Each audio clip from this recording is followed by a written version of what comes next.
The stars looked different from space. Kang Do-hyun had learned this during his first week aboard the Galactic Council vessel called Harmony's Promise. From Earth, stars twinkled and danced because of the atmosphere. From space, they burned steady and cold, like tiny frozen fires scattered across endless black cloth. Do-hyun stood at the observation window of the ship's common area, holding a cup of cold coffee.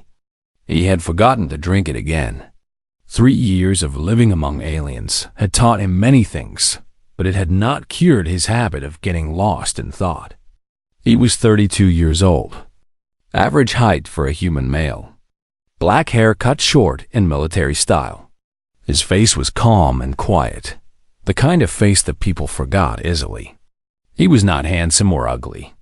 He was not tall or short. He was simply there, like furniture that had always been in the room. The Galactic Council had accepted humanity into their organization only 12 years ago. Humans were still newcomers, still strange, still confusing to species that had traveled between stars for thousands of years. Do-hyun served as a military attaché, which meant he was part soldier and part diplomat. He watched. He listened. He reported back to Earth about what the aliens did and how they thought. It was boring work most days. He attended meetings. He read reports. He smiled politely at beings who looked at him like he was a curious insect. The other species on the ship did not understand humans.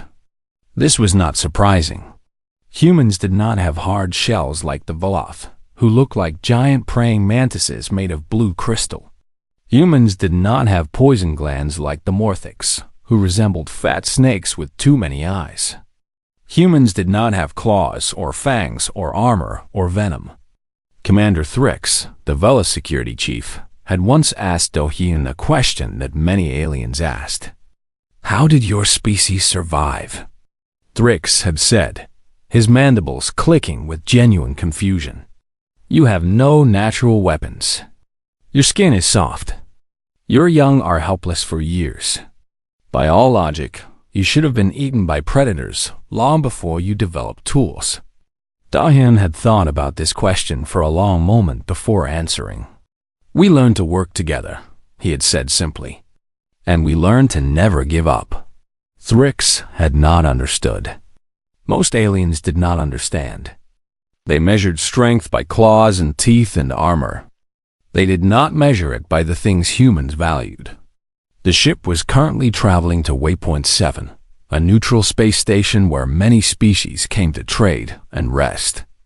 It was a busy place, full of sounds and smells and colors that overwhelmed human senses. Do-hyun did not mind. He had learned to filter out the chaos and focus on what mattered. When the ship docked at Waypoint 7, Do-hyun left to walk through the station's market district.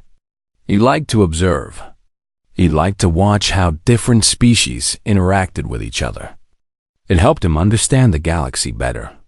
The market was crowded that day. Velith merchants sold crystal artwork that sang when light passed through it. Morthix traders offered exotic spices that could make food taste like memories. Small furry creatures called the Prill scurried between legs, collecting dropped items to sell back to their owners. Do-hyun was watching a Prill argue with a Velith about the price of a broken data chip when he heard the screaming. It came from a side corridor. The sound was high and sharp, filled with fear. Do-hyun's training took over before his mind could think. He moved toward the sound while everyone else moved away. The corridor was narrow and dark. Emergency lights flickered red. Do-hyun could hear footsteps ahead, heavy and uneven. Someone was running. Someone was hurt. He turned a corner and stopped. A creature stood in the middle of the corridor. It was nearly 7 feet tall, covered in dark scales that looked like wet stone. Its body was shaped like a wolf that had learned to walk on 2 legs. Massive claws extended from its fingers, each one as long as a knife. Its eyes were golden and bright, like twin suns burning in a face full of sharp teeth. It was a Koran, one of the galaxy's most feared predator species. Do-hyun had read about them. The Koran were hunters. They had evolved on a death world where everything tried to kill everything else. They were fast, strong, and brutal. Most species ran at the sight of them. Some species simply froze and waited to die. But this Koran was not hunting. This Koran was bleeding. Dark blood dripped from wounds on its chest and arms. Its left arm hung at a bad angle, wrapped in torn cloth that had turned black with blood. It was limping, each step causing it to growl with pain. It was also female. Do-hyun could tell by the pattern of scales on her face. Her name, he would later learn, was Retha. Their eyes met. The Koran bared her teeth, but it was not a threat. It was fear. She expected him to scream. She expected him to run. She expected him to call for security and watch as they put her down like a sick animal. Do-hyun did not move. Behind him, he heard more footsteps, heavier, organized. He turned his head slightly and saw 6 Velith security officers approaching with weapons drawn. Their crystal bodies hummed with energy, a sign of high stress. Commander Thrix was leading them. His compound eyes focused on the Koran with obvious hatred. "Lieutenant Kang," Thrix said, his voice sharp and clicking. "Step aside. This creature is a fugitive. We have orders to capture her." Do-hyun looked at the Koran again. She was pressed against the wall now, her golden eyes darting between him and the officers. She was calculating her chances. She was deciding whether to fight or surrender. Either choice would end badly for her. "What did she do?" Do-hyun asked. His voice was calm and quiet, like he was asking about the weather. Thrix made a sound of annoyance. "She is Koran. That is enough. They are predators, killers.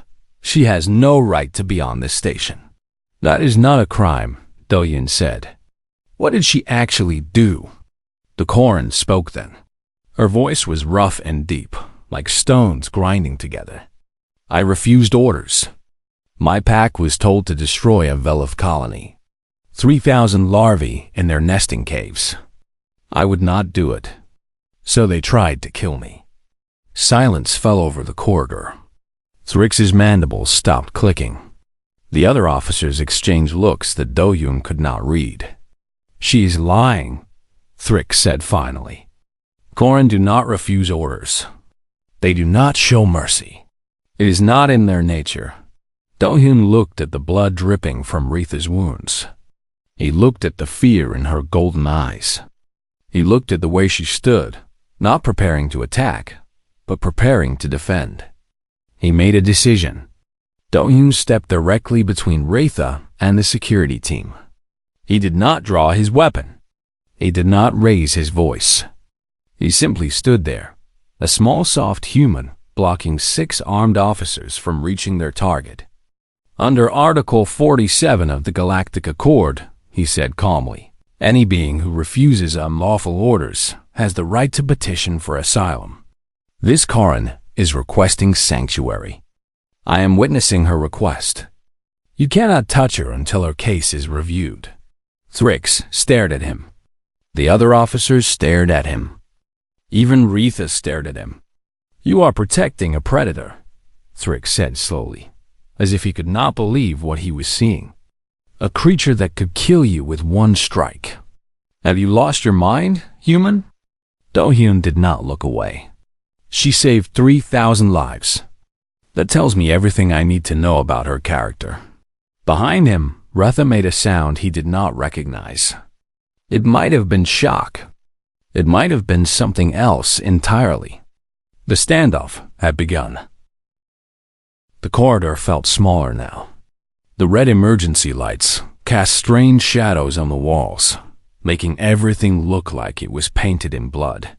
Do-hyun stood perfectly still, his back to the wounded Koran, his eyes fixed on Commander Thrix and the 6 armed officers. No one moved. No one spoke.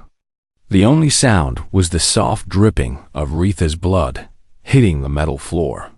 Thrix's compound eyes reflected the red light in hundreds of tiny pieces.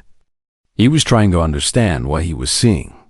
In 300 years of life, he had never watched a prey species protect a predator. It went against everything he knew about the universe. "Lieutenant Kang," Thrix said finally, his mandibles clicking slowly. "I will ask you one more time.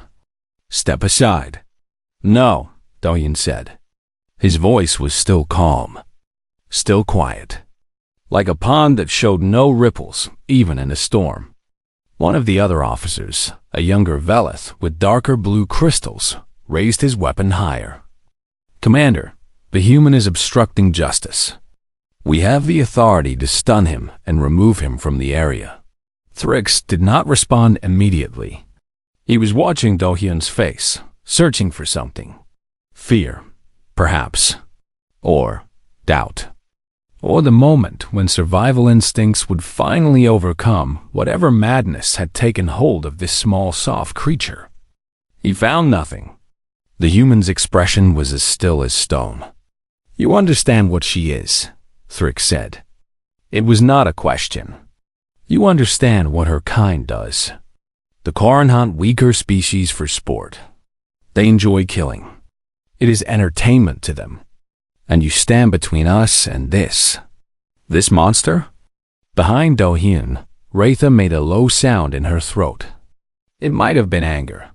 It might have been pain. She wanted to speak, to defend herself, but she was losing too much blood. Her vision was starting to blur at the edges. Do-hyun did not turn around. He kept his eyes on the officers. "I understand exactly what she is," he said.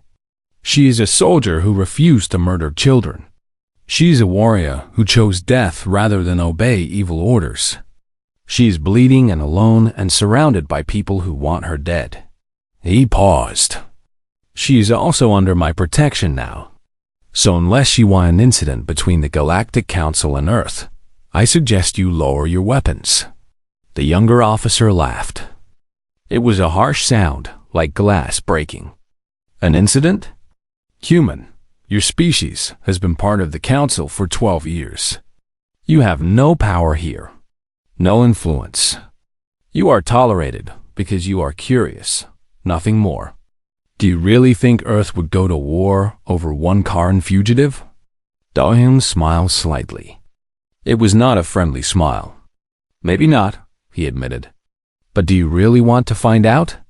Silence again. The officers looked at each other. They looked at Thrix.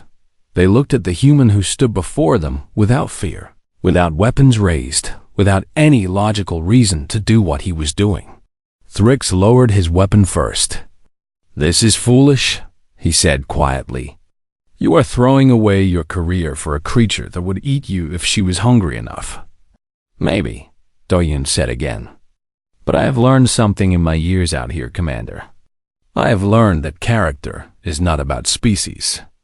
It is about choices. This Karin made a choice that cost her everything. Her pack, her home, her future. She made that choice to save people she had never met and would never meet. People who would hate her simply for existing." He shook his head slowly. "I will not abandon someone like that. Not today. Not ever." Thrix stared at him for a long moment. Then he made a gesture to his officers. They lowered their weapons, one by one, though their bodies still hummed with tension. "The asylum process will take weeks," Thrix said. "She cannot stay on this station. The other species will panic. There will be riots. Then she comes aboard the Harmony's Promise," Do-hyun said. "I will take responsibility for her." "You?" The younger officer laughed again. "You will take responsibility for a Karin? You cannot even take responsibility for your own coffee. I have seen you forget cups all over the ship." Do-hyun almost smiled at that. It was true. He did forget his coffee everywhere. "I will take responsibility," he repeated. "Contact the captain. Tell her that Lieutenant Kang is requesting temporary quarters for an asylum seeker. Tell her I am invoking Protocol 7. Thrix's mandibles stopped moving entirely. Protocol 7 was an old rule, rarely used. It allowed any council officer to grant temporary sanctuary to a being in immediate danger. It was meant for emergencies. It was not meant for protecting predators from justice. But it was still valid. And Thrix knew it. "You are making a mistake," Thrix said quietly. "The Corrin will betray you. It is in their nature. You cannot change what they are." Dayan finally turned around. He looked at Raitha, who had slid down the wall and was sitting on the floor now. Her golden eyes were half closed. Her breathing was shallow and rough. She was dying, he realized. Right here, right now, she was dying. He knelt beside her. He did not touch her because he did not know if that would be welcome. But he spoke softly, so only she could hear. "Can you walk?" Raitha opened her eyes fully. She looked at him like she was seeing something impossible. Like she was watching a fish fly or a star fall upward. "Why?" she whispered. Her voice was weaker now. "Why are you doing this? You do not know me. I am nothing to you. I am less than nothing. I am a predator. Your instincts should tell you to run." Dayan thought about this question. He thought about Earth. He thought about his grandmother, who had survived a war by hiding in a cellar for 3 months. He thought about his father, who had worked 3 jobs to send him to school. He thought about all the humans throughout history who had survived because someone, somewhere, had chosen to help them when they did not have to. "My instincts tell me many things," he said finally. "They tell me to eat when I am not hungry. They tell me to sleep when there is work to be done. They tell me to fear things that cannot hurt me and ignore things that can." He met her golden eyes. "I have learned not to trust my instincts. I trust my judgment instead. And my judgment says that you deserve a chance." Raitha stared at him. Something changed in her eyes. Something shifted, like ice cracking in spring. "I cannot walk," she admitted. "I have lost too much blood. Then I will carry you." Before she could protest, Dayan moved. He was not a large man, and she was much bigger than him. But he had trained for years. He knew how to lift. He knew how to balance weight. He knew how to use his body efficiently. He got his shoulder under her good arm. He wrapped his arm around her waist, careful to avoid her wounds. He stood slowly, taking her weight onto himself. Raitha gasped. Not from pain, from surprise. "You are touching me," she said. "You are touching a Corrin. No one touches us. We are too dangerous." "You are injured," Dayan said simply. "Dangerous people can still need help." They walked past the security officers. Thrix watched them go, his compound eyes unreadable. The younger officer shook his head in disbelief. "Humans," he muttered. "They're all insane." Thrix did not respond. He was still watching the small soft creature carry the wounded predator down the corridor. He was still trying to understand what he had seen. He would think about it for a very long time. The walk to the ship's medical bay was long and slow. Raitha leaned on Dayan heavily. Her claws scraped against his uniform, leaving small tears in the fabric. She kept apologizing for this.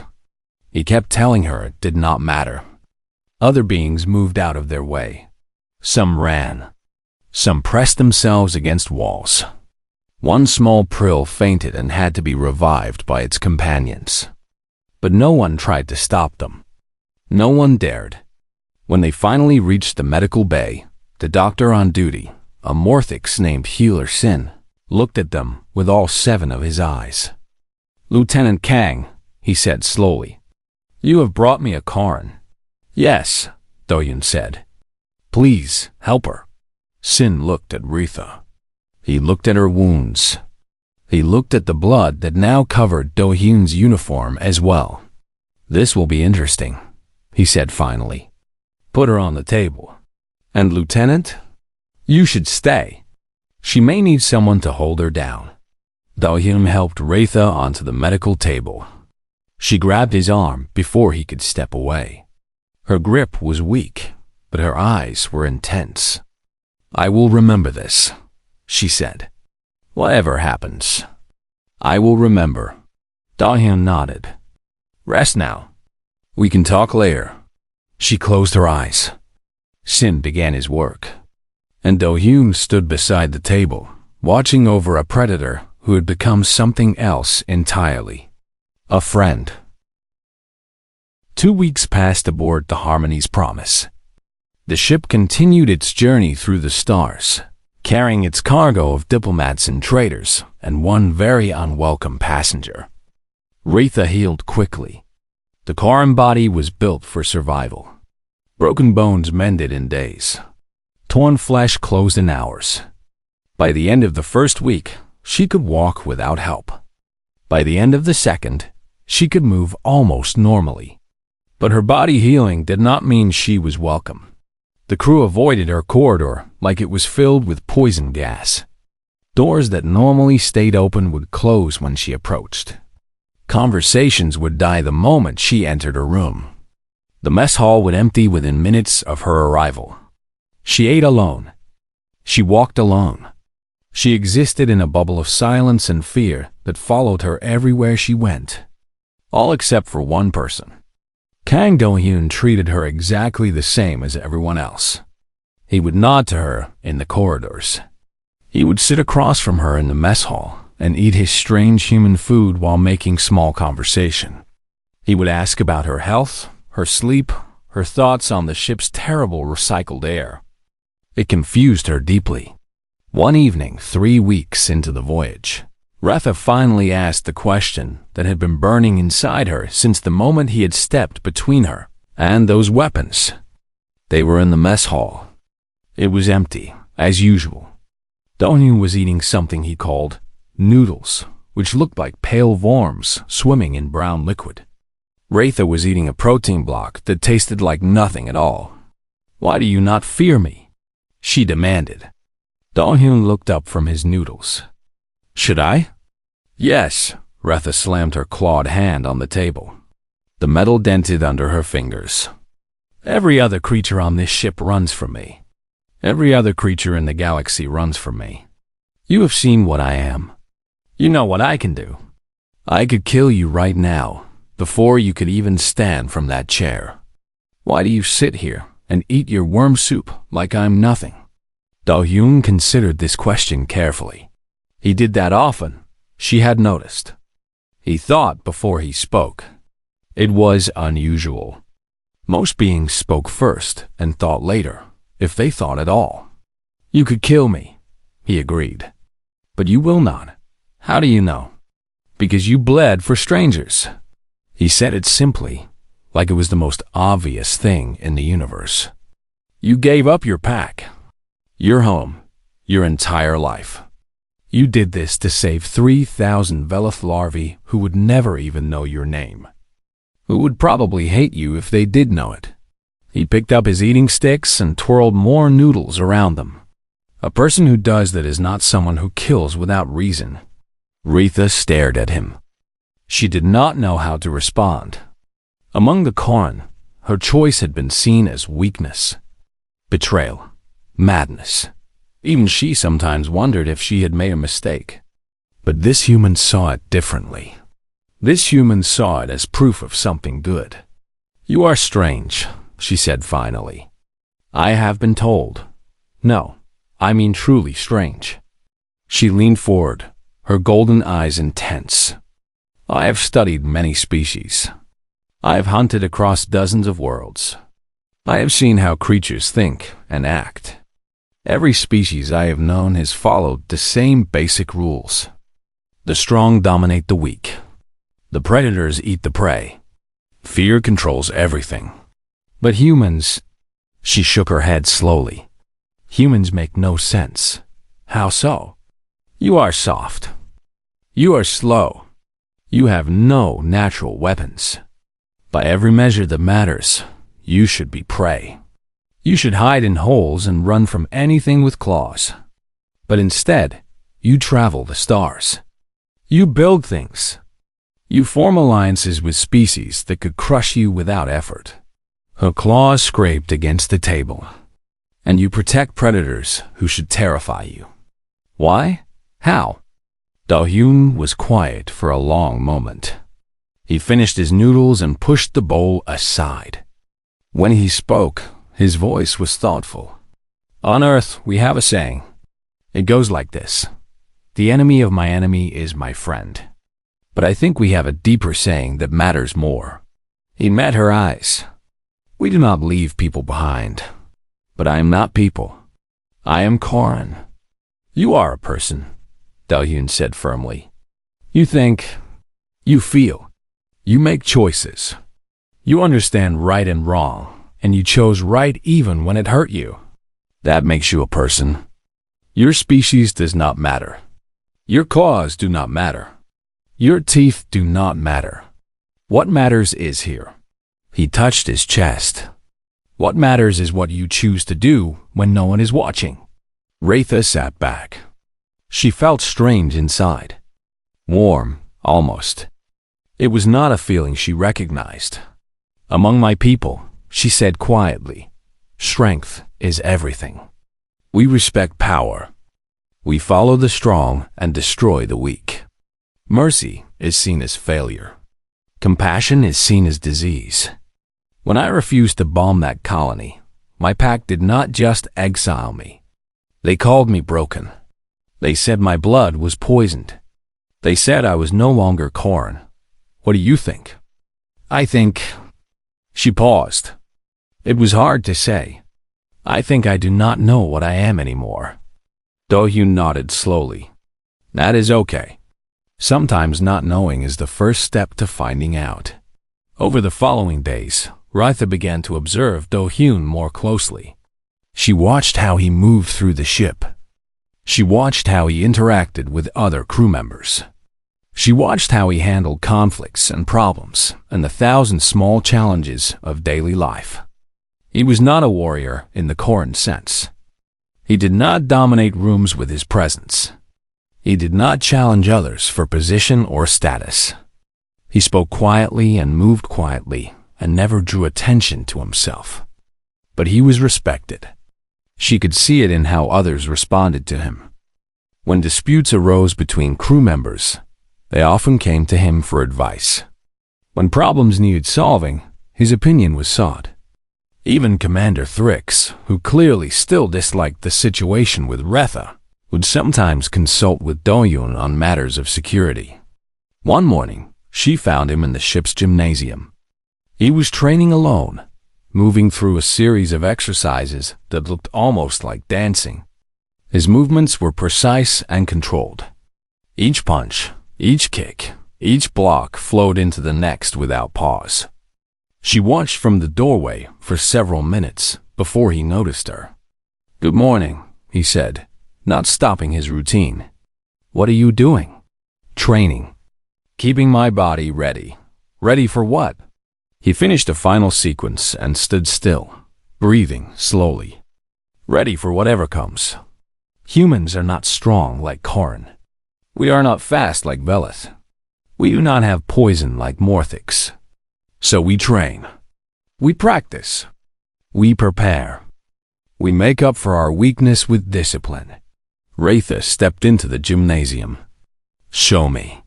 Do-hyun raised an eyebrow. "Show you what?" "How you fight. How humans fight. I want to understand."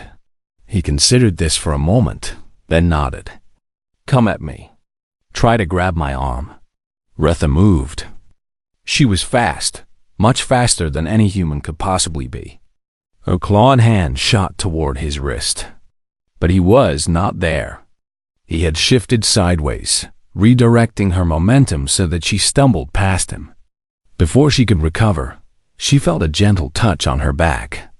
"If I had a blade," he said calmly, "you would be injured now." Raitha turned, surprised. "Do it again." They practiced for an hour. She attacked. He dodged. He redirected. He used her strength against her, turning her power into her weakness. He never tried to match her strength directly. He never tried to overpower her. He simply flowed, like water around a rock. "You are not fighting me," she said finally, frustrated and impressed. "You are fighting my attacks." Yes, humans learned long ago that we cannot win by being stronger. So we win by being smarter, by understanding our enemies, by turning their advantages into disadvantages. He wiped sweat from his forehead. Every predator has weaknesses. Every strength has a cost. We just have to find it. Retha sat on the floor, breathing hard. Her body was designed for short bursts of violence, not extended training. But her mind was racing. "You are dangerous," she said slowly. "Not in the way I first thought, but dangerous." Daun smiled. "All humans are dangerous. We just hide it well." She laughed. It was the first time she had laughed since leaving her pack. The sound surprised her. "I am beginning to understand," she said. "Why the Council accepted your species so quickly. Why other beings find you unsettling, even though you seem harmless. You are not prey at all, are you?" Do-hyun sat down across from her. "No, we are something else entirely. Something the galaxy has not seen before." "What?" He met her golden eyes. "We are persistence hunters. On Earth, our ancestors did not chase prey with speed. We followed them. For hours. For days. We tracked them until they collapsed from exhaustion. We never stopped. We never gave up. We just kept coming." Retha felt something cold run down her spine. It was not fear, exactly. It was recognition, understanding. "Humans are patient predators," she said. "Yes, we wait. We watch. We learn. And when we finally act, we do not stop until the job is done." He smiled again, but this time there was something harder in it. "The galaxy sees our soft skin and thinks we are weak. They will learn otherwise, eventually." Retha looked at this small human with new eyes. She had thought she was the dangerous one in this partnership. She was beginning to realize she might be wrong. "I think," she said slowly, "that I am glad you are my friend and not my enemy." Do-hyun laughed. It was a warm sound. "So am I." The alarm woke Do-hyun from a dreamless sleep. It was not the normal alarm that called crew members to stations. This was different, sharper, more urgent. It was the alarm that meant the ship was under attack. He was out of bed and dressed in 30 seconds. By the time he reached the corridor, he could already hear the sounds of chaos spreading through the ship. Running footsteps, shouting voices, the distant thunder of weapons fire.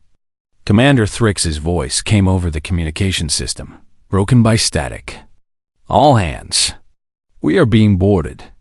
Repeat, we are being boarded. Koran warships have breached the hull. Security teams to defensive positions." Koran. Do-hyun's heart went cold. He knew immediately what this was about. Retha. Her former pack had found them. They had come to finish what they started. He ran toward her quarters. The corridors were filled with panicking crew members. Most were herbivore species, designed by evolution to flee from danger. They pushed past each other, seeking safety in sealed compartments or escape pods. A few braver souls stood at intersections with weapons drawn, trying to organize some kind of defense. Do-hyun found Retha already in the corridor outside her room. She was dressed for battle, her scales seeming darker in the emergency lighting. Her claws were fully extended, each one gleaming like a curved blade. "They have come for me," she said. Her voice was calm, but her golden eyes burned with something fierce. "I should surrender. Perhaps they will leave the ship alone if I give myself to them." "No," Do-hyun's voice was sharp. "We do not surrender our people. I am not your people. I am Koran. I am the reason they are here. You are crew now." He met her eyes. "You became crew the moment you stepped aboard this ship. And crew does not abandon crew. Not ever." Before she could argue, he pulled out his communication device. "This is Lieutenant Kong. I need all available security personnel to gather at Junction 7. We are forming a defensive line." Responses came back. Some were scared. Some were angry. But 12 beings answered his call. 12 crew members who were willing to fight instead of hide. They gathered at the junction point. The group was strange and mismatched. 3 Velith officers with their crystal armor and energy weapons. 2 Morthic security guards, their bodies coiled and ready to strike. A handful of maintenance workers who had grabbed whatever tools could serve as weapons. And 1 Karin who had been their enemy until very recently. Dahyun looked at each of them. "The Karin boarding parties will come through the main corridors. They expect us to scatter and hide. They expect easy prey. We are going to show them something different." One of the Velith, a young officer named Kirix, clicked his mandibles nervously. "Lieutenant, with respect, we cannot fight Karin in direct combat. They are too fast, too strong. We will be torn apart." "We are not going to fight them directly," Doyen said. "We are going to fight them smart." He began giving orders. Position teams at choke points. Set up overlapping fields of fire. Use the ship's environment to their advantage. Seal certain corridors to funnel the attackers where they wanted them to go. Retha watched him work. She saw the fear in his eyes, because yes, he was afraid. But she also saw something else. Something harder. Something that refused to break. "You have done this before," she said quietly. "You have fought like this." "Humans have been fighting wars since before we discovered fire," he replied. "It is in our blood. We do not like it, but we are very good at it." The first Karin warriors arrived 10 minutes later. They came through the breached hull sections like a flood of scales and claws, expecting screaming prey and easy kills. They found organized resistance instead. The opening volley caught them by surprise. Energy bolts and projectiles filled the corridor, forcing the attackers to seek cover.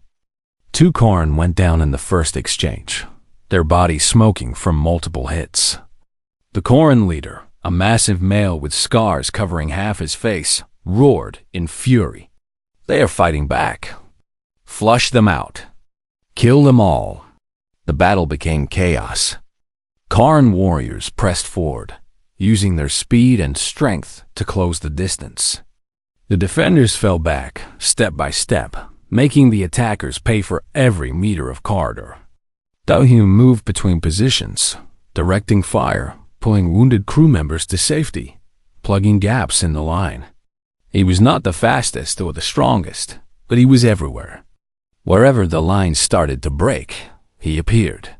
Wherever courage started to fail, his calm voice steadied it. A Karin warrior cornered Ensign Yuna, a young human communications officer who had joined the defense. She was backed against a wall, her weapon empty, her eyes wide with terror. The Karin raised his claws for a killing strike. Dahyun hit him from the side. He was not strong enough to knock the warrior down, but he disrupted the attack. The claws that should have taken Yuna's head instead raked across Dohan's shoulder, cutting deep through flesh and muscle. Blood sprayed. Dahyun gasped in pain. But he did not stop. He jammed his sidearm against the Karin's throat and fired 3 times. The warrior collapsed. "Move!" Dahyun shouted at Yuna. "Fall back to the next position." She ran. He followed, blood soaking through his uniform. The wound was bad. Very bad.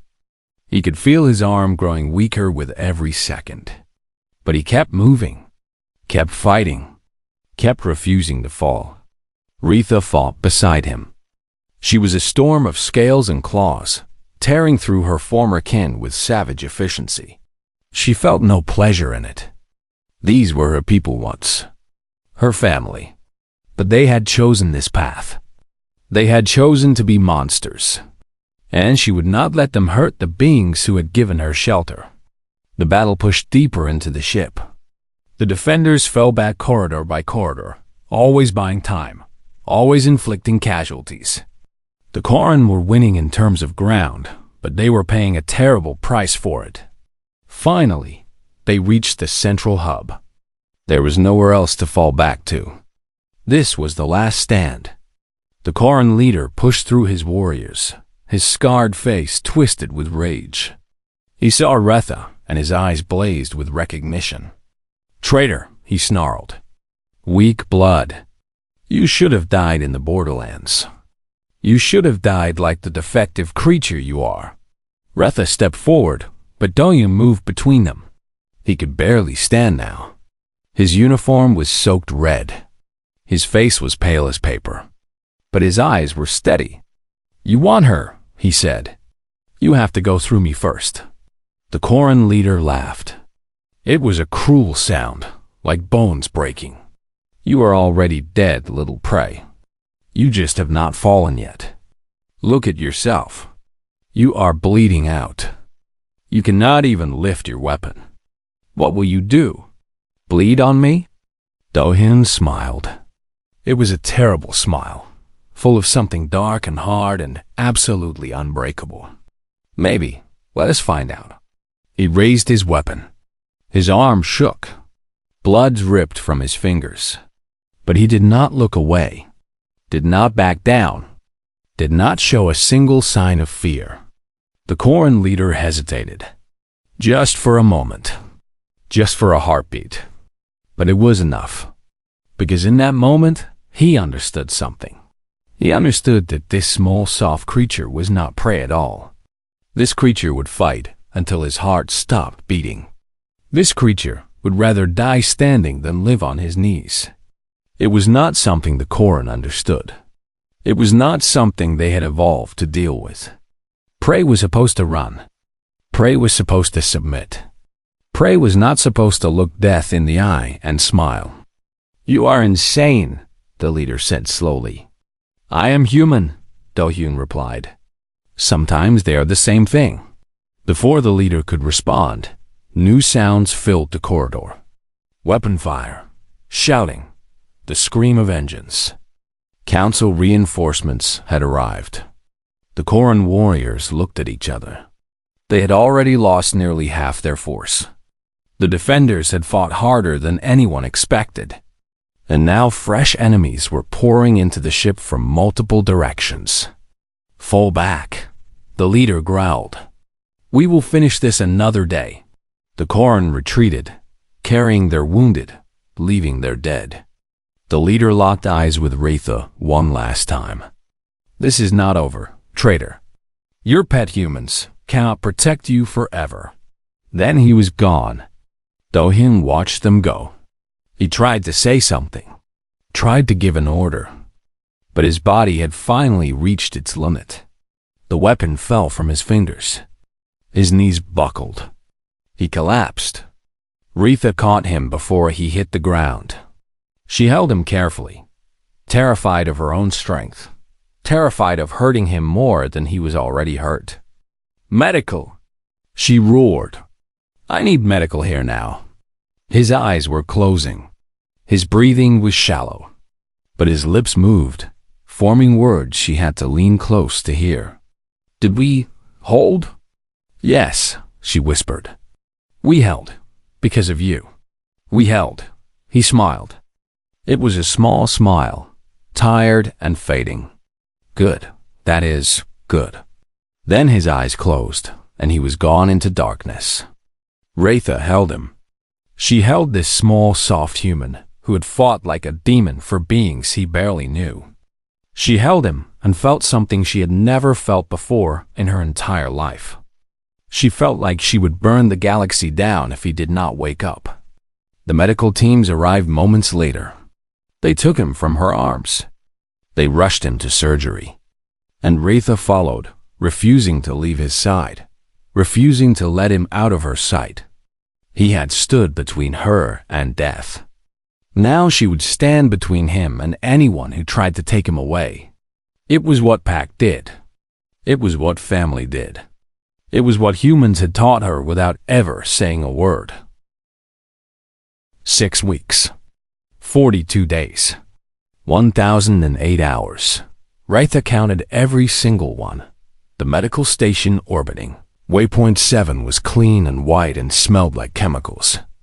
Beings of many species moved through its corridors, treating the wounded from the attack on Harmony's promise. Most recovered quickly. Modern medicine could heal almost anything, but some wounds were worse than others. Do-hyun had nearly died twice on the operating table. His shoulder had been torn open to the bone. He had lost more blood than a human body could safely lose. His heart had stopped once during the first surgery and again during the second. Each time, the doctors brought him back. Each time, Rita waited outside the surgical bay, refusing to move, refusing to eat, refusing to sleep until someone came out and told her he was still alive. The other crew members watched her. They whispered among themselves. A Karan keeping vigil for a human. A predator who would not leave the side of prey. It went against everything they thought they knew about the universe. Commander Thrix came to see her on the third day. He stood at the end of the corridor, watching her with his compound eyes. She expected mockery. She expected him to say something cruel about her attachment to a soft creature, who should have meant nothing to her. Instead, he asked a simple question. Why did he do it? Raitha looked up. What? Why did he fight so hard? He could have hidden. He could have let security handle everything. He is a diplomat, not a soldier. Why did he throw himself into battle like that? She thought about this for a long moment. She thought about everything Do-hyun had told her during their time together. About persistence. About pack. About what it meant to be human. Because he believes in something, she said finally. He believes that every person deserves a chance. He believes that you do not abandon your people, no matter what. And somewhere along the way, I became his people. Thrix was silent. His mandibles did not click. His body did not hum. He just stood there, processing her words. I was wrong about him, he said at last. I thought humans were soft. I thought they were weak. I thought they only survived because the universe pitied them. He paused. I was wrong about you too. Then he turned and walked away. Retha watched him go. She did not know what to say. She did not know if there was anything to say. She went back to waiting. The news of the battle spread across council networks. Someone had recorded footage. Multiple someones, actually. Clips showed the desperate defense. The tactical brilliance of the organized resistance. The moment when a wounded human stepped between a Karan leader and an exile, refusing to move, refusing to break. The footage went everywhere. Every species saw it. Every world discussed it. A human and a Karan fighting side by side. A prey species and a predator species standing together against overwhelming odds. It was impossible. It was illogical. It was the most beautiful thing many beings had ever seen. Messages poured into the medical station. Some were for Do-hyun, praising his courage. Some were for Rita, asking her questions she did not know how to answer. Some were from Earth, from human officials who wanted to make sure their officer was receiving the best care available. Retha ignored most of them. She did not care about fame or politics or interstellar relations. She cared about one thing only. She cared about the small, soft human lying in that medical bed, fighting his way back to life. On the 23rd day, Do-hyun opened his eyes. Raitha was asleep in a chair beside his bed. She had finally collapsed from exhaustion a few hours earlier. Her scales had grown dull from stress and poor nutrition. Her claws were retracted, her body curled in a position that was almost peaceful. Do-hyun watched her for a moment. His body ached. His shoulder screamed with pain every time he tried to move. But he was alive. Somehow, impossibly, he was still alive. He reached out with his good hand and touched her arm gently. She woke instantly. Her eyes snapped open. Her claws extended before she realized where she was and who was touching her. Then she saw his face, and something shifted in her expression. Something cracked. "You are awake," she said. Her voice was rough, different. "You are finally awake." "How long?" 42 days. "You nearly died. Twice." Her golden eyes were bright. Too bright. "I thought I had lost you." Do-hyun tried to smile. It hurt, but he did it anyway. Takes more than a few scratches to kill a human. "A few scratches?" Her voice rose.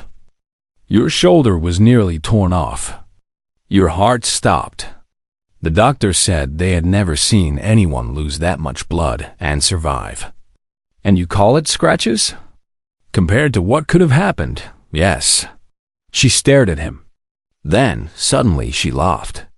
It was a strange sound from a Koran, rough and harsh and completely genuine. "You are impossible. You are absolutely impossible. I have been told." Retha leaned forward. Her clawed hand took his gently, so gently, like she was afraid he would break if she held too tightly. "Do you know what you did? Do you understand what you have changed?" "I survived." "That seems like enough." "No, you did more than survive." She shook her head slowly. "The footage of the battle is everywhere. Everyone has seen it. A human and a Koran fighting together. A prey species protecting a predator. A predator protecting prey." Her voice dropped lower. "You have changed how the galaxy sees both of our kinds." Do-hyun was quiet for a moment. He thought about the battle. He thought about the fear and the blood and the desperate fighting. He thought about standing in front of that Koran leader, knowing he was about to die, refusing to step aside. "I was not trying to change anything," he said finally. "I was just doing what was right. That is what makes it matter." The door opened. A Velith doctor entered, followed by Commander Thrix and several other crew members. They had been waiting, apparently, for news that Do-hyun was awake.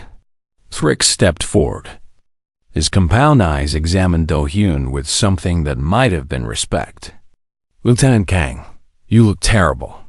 "Thank you, Commander." "You look blue." The Velith made a sound that might have been a laugh. "I have come to deliver news. Your asylum case has been decided. The Council has granted full refugee status to Retha of the Koran. She is now officially under the protection of the Galactic Accord." Retha went very still. "What?" The decision was unanimous. After the footage spread, every single Council species voted in favor. There were no objections. Thrix paused. There were also several requests asking that the two of you address the full Council Assembly when Lieutenant Kang has recovered. They wish to hear your story firsthand. Do-hyun looked at Retha. She looked at him. Neither of them knew what to say. "There is something else," Thrix continued. "Something more personal." He stepped closer to the bed. "I owe you an apology, Lieutenant. I thought you were foolish to protect this Koran. I thought your compassion was weakness. I was wrong. Your compassion was strength of a kind I did not understand." He made a formal gesture with his upper limbs. "I hope you will accept my apology." "Accepted," Do-hyun said simply. "We were all learning." The visitors eventually left, giving Do-hyun time to rest. But Retha stayed. She always stayed now. It felt wrong to be anywhere else. When they were alone again, she turned to him. Her expression was serious. Her golden eyes held something deep and complicated that she was still learning to understand. "Among my people," she said quietly, "there is a gesture, a bonding ritual. When one warrior saves another's life, they can offer their hand.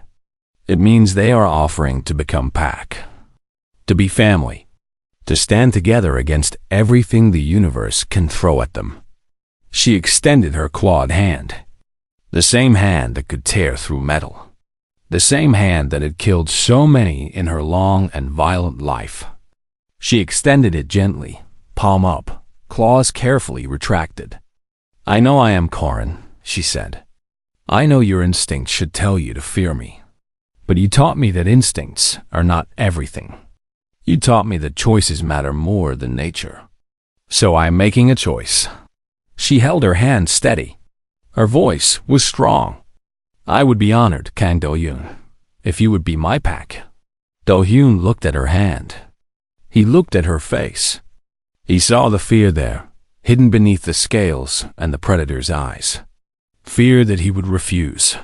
Fear that he would finally come to his senses and realize what she was and turn away. He took her hand without hesitation. "I would be honored," he said, "to be your family." Raitha closed her eyes. Something wet ran down her scaled face. She did not know Corin could cry. Perhaps they could not. Perhaps this was something new. Something human. "Then it is done," she whispered. "We are packed now. Whatever comes, we face it together." "Together," Do-hyun agreed. Across the galaxy, species were revising their understanding of humanity. They had seen humans as curiosities. Soft creatures who had somehow stumbled into space. Prey animals with clever hands and nothing else. They had failed to understand. Humans did not abandon their people. Humans fought for those they loved with a fury that no predator could match. Humans looked at monsters and saw friends. Humans looked at enemies and saw possibilities. Humans took broken things and made them whole. Raitha had been broken. Her pack had cast her out. Her people had called her defective. She had been alone in a galaxy that saw her only as a threat. But Do-hyun had looked at her and seen something else. He had seen a person worth saving. A friend worth having. A family worth building. And in doing so, he had taught her something that her people had forgotten, if they had ever known it at all. The strongest thing in the universe was not claws or fangs or armor. The strongest thing in the universe was not speed or venom or size. The strongest thing in the universe was someone willing to stand between you and death, no matter the cost. Humans called it love. Raitha was beginning to understand what it meant. And somewhere in the stars, other beings were beginning to understand it too. Understanding that these small, soft creatures from an unremarkable world were not prey at all. They were something far more dangerous. They were hope. And the galaxy would never be the same.